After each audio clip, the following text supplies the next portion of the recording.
Hello friends, welcome back to my channel and I really appreciate the support you guys have given to me. Today we are going to talk about another tutorial on Splunk, however with a twist. I am not just going to talk about Splunk, I was looking for an easy option to start a Splunk instance whenever necessary. So I have found out that it is possible to start your Splunk Enterprise instance in few minutes using Docker containers. So let's check out more about in this tutorial. If you have not subscribed to my channel, kindly do so, and give your comments in comments section. As a first step, go to hub.docker.com and I searched for Splunk Docker images. Yes, I was able to find the Splunk Enterprise and Forwarder images. So it is clear that we have Splunk images in Docker repository.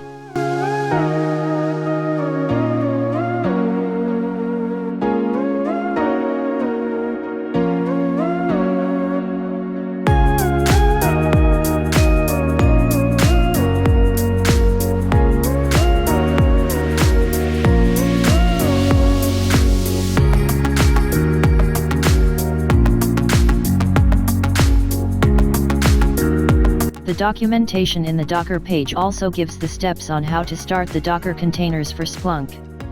However, we will be using little different commands using this.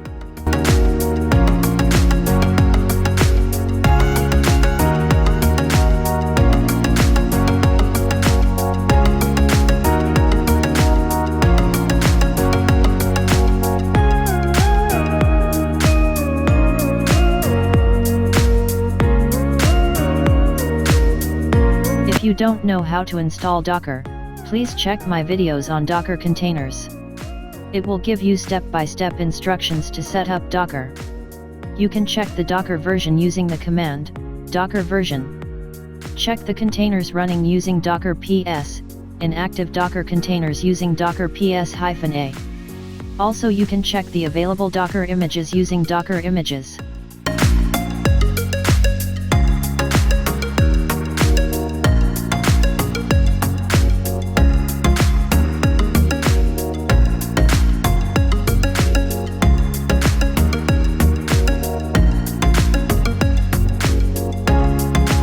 To run Splunk on Docker containers, the first step is to download the Splunk Enterprise image.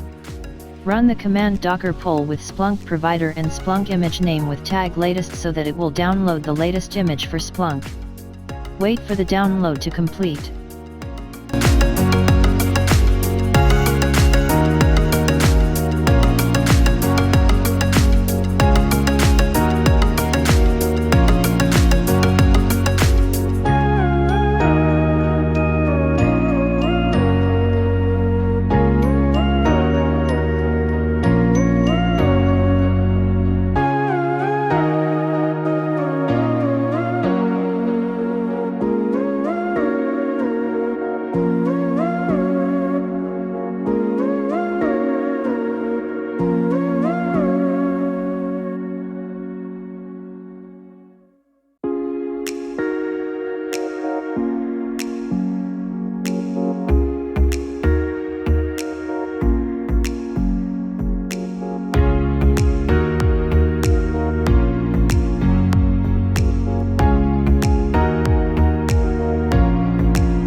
To start the Docker container, use docker run command with arguments.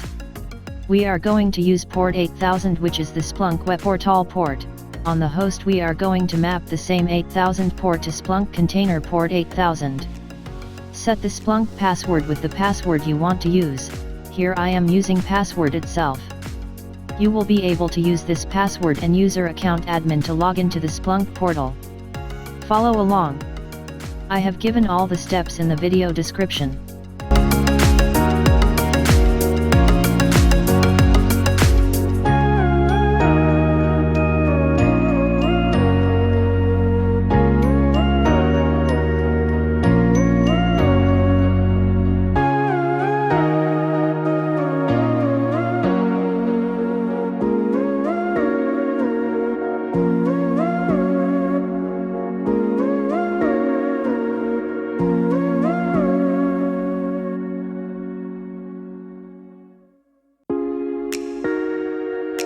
Great!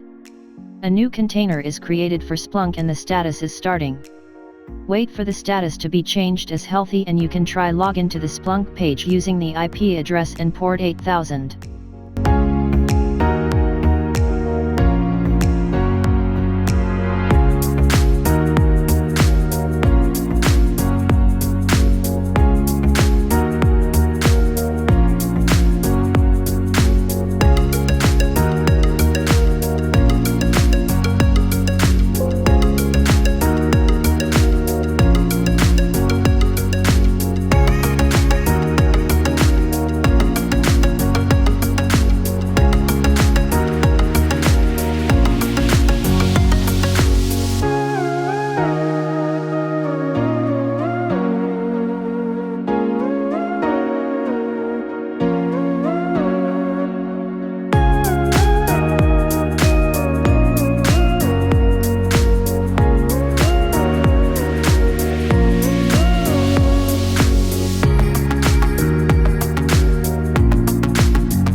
Now the container is healthy and we will be able to log in with user admin and password which you have set in the parameter. You can check the searches, add more logs, check the license and you will be able to see its enterprise trial license. This way it's easy to start a Splunk instance for your quick testing. We are not done yet. We will see how to run Splunk containers with more parameters like giving a name for containers. You can also run the Splunk under root user. Then we will see how to use persistent storage and save the indexes and configurations outside of Docker container, so that even the containers are removed you still have the data locally.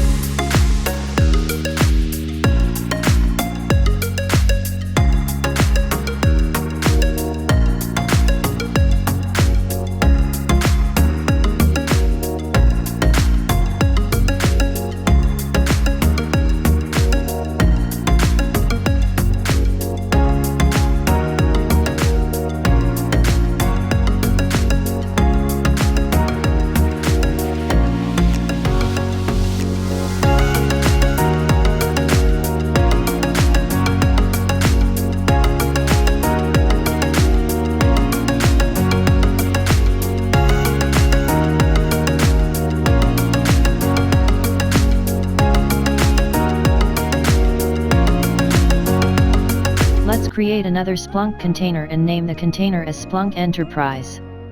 Also, since we are already using the port 8000 on the host, we will use 8001 from host and link it to 8000 on Splunk container. Also, we are going to use port 9997 and 8089. Use the argument Splunk user to give the details under which user Splunk has to run.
External Docker volumes are located under /var/lib/docker/volumes.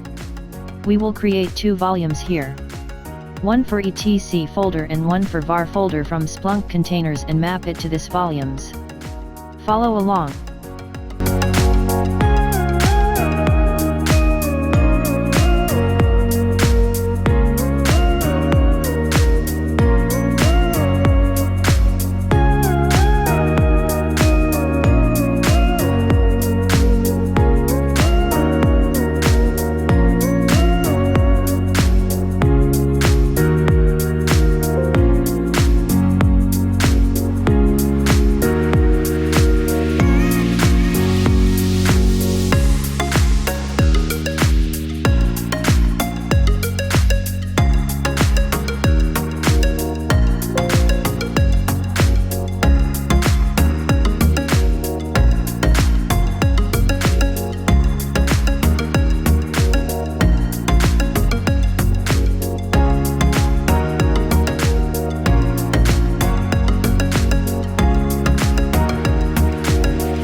We have the new Splunk container instance running.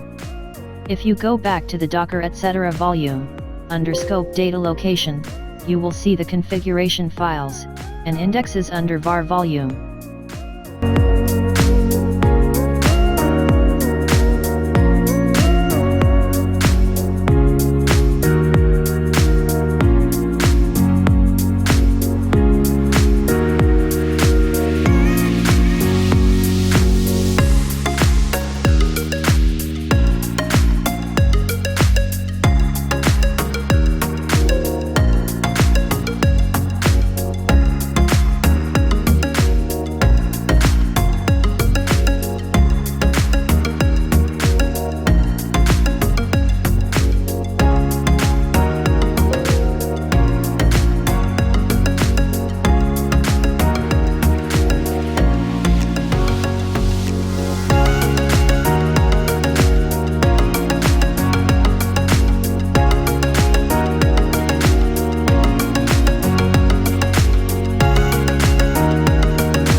have successfully created multiple instances of Splunk running on containers on different ports. Using containers you can easily create Splunk instance in few minutes.